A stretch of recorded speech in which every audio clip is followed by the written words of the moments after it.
Video ini hanya untuk mereka yang punya logika. Bagi yang tidak punya logika, skip aja.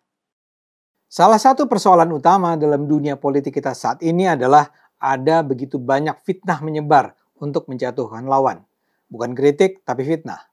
Kali ini saya mau angkat kasus seorang politisi muda dari PDIP bernama Novi Bule. Dia sangat aktif di TikTok. Dia itu secara sangat intensif menyerang PSI, Gibran Rakabuming, serta Jokowi. Saya ulang ya, dia ini bukan hanya mengkritik tapi menyebarkan berita bohong, fitnah atau dengan sengaja menggiring opini melalui kabar-kabar yang menyesatkan. Mengutip Detik, Novi digambarkan sejak lama menjadi simpatisan PDI Perjuangan dan aktif dalam berbagai kegiatan PDIP di Cianjur, terutama di kawasan Cianjur Utara atau Cipanas dan sekitarnya. Pada pemilihan legislatif 2024 yang lalu, dia menjadi caleg PDIP di Dapil 3 Cianjur. Semula dia dikenal sebagai pendukung Jokowi, tapi sejak Jokowi berpisah dari PDIP, posisi politiknya pun berubah. Dia menjelma menjadi pembenci Jokowi. Kini dia aktif sekali menyerang Jokowi, Gibran, Kaisang, PSI, dan bahkan saya dan kawan-kawan di Cokro TV dan PIS. Silakan saja Anda buka akun Novi_Bule9 di TikTok. Lihatlah betapa gigihnya dia berusaha menghancurkan Jokowi dan PSI. Beberapa hari yang lalu misalnya, dia dengan lantang menuduh bahwa kerusuhan demi kerusuhan yang terjadi di Indonesia dilakukan secara terstruktur, sistematis, dan masif, dan didalangi oleh Mulyono alias Jokowi. Dia bilang konten-konten yang dibuat oleh kader-kader PSI jelas-jelas mengandung hoax dan provokasi. Konten-konten yang dibuat Cokro TV misalnya diarahkan ke DPR. Motifnya, kata Novi, untuk melindungi dan menjadikan Fufu Fafa alias Gibran menjadi RI1. Jadi dia bilang, kubu PSI ini takut bahwa gerakan para purnawirawan TNI untuk memakzulkan Gibran akan berhasil. Para purnawirawan itu kan sudah mengirimkan surat agar DPR memakzulkan Gibran. Jadi memang sekarang yang jadi kunci adalah DPR. Bom waktunya ada di DPR, kata Novi. Karena itulah PSI merasa harus menyerang DPR. Novi bahkan menyerang influencer Salsa Erwina yang secara gencar menyerang Prabowo tapi tidak pernah menyerang Jokowi. Serangan Novi ini jelas ngawur dan tak keruan. Dia menuduh Cokro TV yang dianggapnya sebagai channel PSI menyerang DPR karena membuat sebuah video kupas berita yang menunjukkan salah seorang host kami menuduh para anggota DPR joget-joget setelah mendengar mendapat kenaikan tunjangan sampai 50 juta rupiah. Ini artinya Novi tidak menonton video itu sampai habis. Kami tentu saja mengkritik gaya Eko Patrio, Nafa Urbah, Sahroni, dan Uya Kuya. Tapi kami tidak mengatakan para anggota DPR berjoget-joget karena mendapat tambahan tunjangan. Dalam video itu justru saya mengatakan bahwa nampaknya ada pihak-pihak yang dengan sengaja menggabungkan potongan video tentang kenaikan tunjangan dengan video anggota DPR berjoget-joget. Jadi jelas tuduhan Novi mengada-ada. Lagi pula di mana logikanya bahwa PSI merasa perlu menyerang DPR agar mereka tak memenuhi tuntutan untuk memakzulkan Gibran. Kami percaya DPR tidak akan memakzulkan Gibran karena tuntutan tersebut tidak masuk akal. Selain itu, Novi juga menyerang Gibran. Dia membuat video yang menuduh video pertemuan Gibran dengan para driver ojol adalah rekayasa. Video Gibran bertemu para supir ojol itu adalah video lama, kata Novi, ketika Gibran bertemu dengan driver ojol di Bengkulu. Video lama tersebut, ujar Novi, diedit dengan rapih agar Gibran terlihat seolah-olah peduli dengan rakyat. Video Novi dengan segera menjadi bagian dari serangan bersama yang dilakukan untuk mempertanyakan kejujuran Gibran.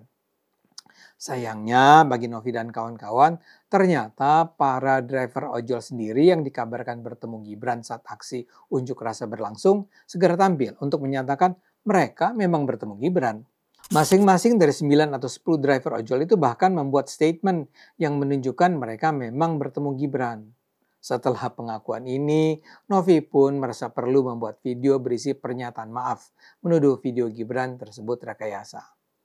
Dan terakhir, Novi juga membuat video tentang Raja Juli Antoni atau RJA.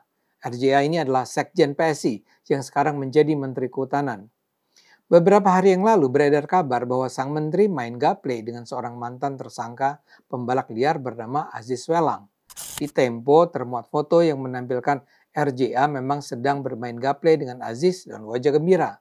Judul beritanya, Menteri Kehutanan main domino dengan tersangka pembalak liar. Novi pun bertanya, kok bisa ya seorang Menteri Kehutanan memiliki kedekatan khusus dengan seorang tersangka pembalak liar? Apa jangan-jangan ada udang di balik bakwan, kata Novi lagi. Dia menduga ada deal-deal antara RJA dengan Aziz.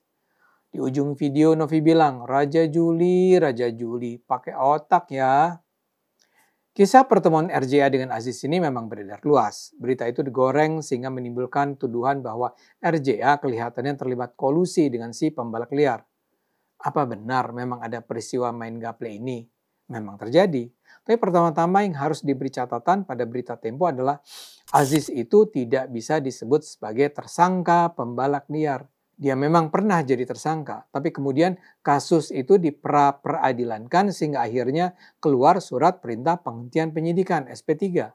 Dengan kata lain, Aziz itu sekarang sudah tidak lagi jadi tersangka. Kemudian sebenarnya RJA tidak dengan sengaja memilih bermain dengan Aziz. Jadi ceritanya RJA sedang berkunjung ke markas Kerukunan Keluarga Sulawesi Selatan. Dia ke sana untuk bertemu dengan Menteri Perlindungan Pekerja Migran Abdul Qadir Karding. Di sana mereka ngobrol sekitar 2 jam dalam ruangan khusus. Setelah selesai mengobrol, sekitar pukul 10.30 malam, mereka keluar dari ruangan dan melewati ruang kumpul-kumpul di sana. Di sanalah RJA dan Karding diajak main gaple. Untuk menghormati tuan rumah, RJA pun bermain hanya 2 ronde. Setelah itu, RJA meninggalkan tempat. Belakangan RJA baru tahu bahwa orang yang bermain bersamanya itu adalah Aziz. Dan Aziz berada di sana karena dia juga adalah pengurus KKSS. Kalau RJA tahu orang tersebut adalah Aziz, sangat mungkin dia memilih untuk tak terlibat. Pertanyaannya, apakah memang ada pihak yang dengan sengaja menjebak RJA? Saya tidak tahu, dan saya rasa tidak perlulah kita berspekulasi sejauh itu. Tapi yang penting, kita wajib bersikap adil. Tindakan RJA bukanlah tindakan melanggar etika. Karena itu menggorengnya sehingga itu nampak sebagai potensi kolusi adalah tindakan jahat. Apa yang dilakukan Novi itu jahat, tidak beretika, dan tidak layak dilakukan seseorang yang menghormati supremasi hukum. Tapi seperti saya katakan, masalahnya memang ada banyak sekali orang yang mengincar PSI untuk dijadikan sasaran tembakan. Saya duga ini dilakukan karena PSI dekat dengan Jokowi. Jokowi sendiri sudah menyatakan dukungan penuhnya pada PSI. Putranya sendiri Kaisang adalah ketua PSI. Karena itu kalau tidak Jokowi yang dijadikan sasaran tembak, PSI pun dianggap layak dijadikan korban. Novi adalah contoh politikus yang bekerja dengan hati yang kotor. Saya berharap dia tidak melakukannya karena diperintah PDIP. Dia bekerja atas dasar keinginannya sendiri, bukan karena perintah. Ayo gunakan akal sehat, karena hanya kalau kita gunakan akal sehat, Indonesia akan selamat.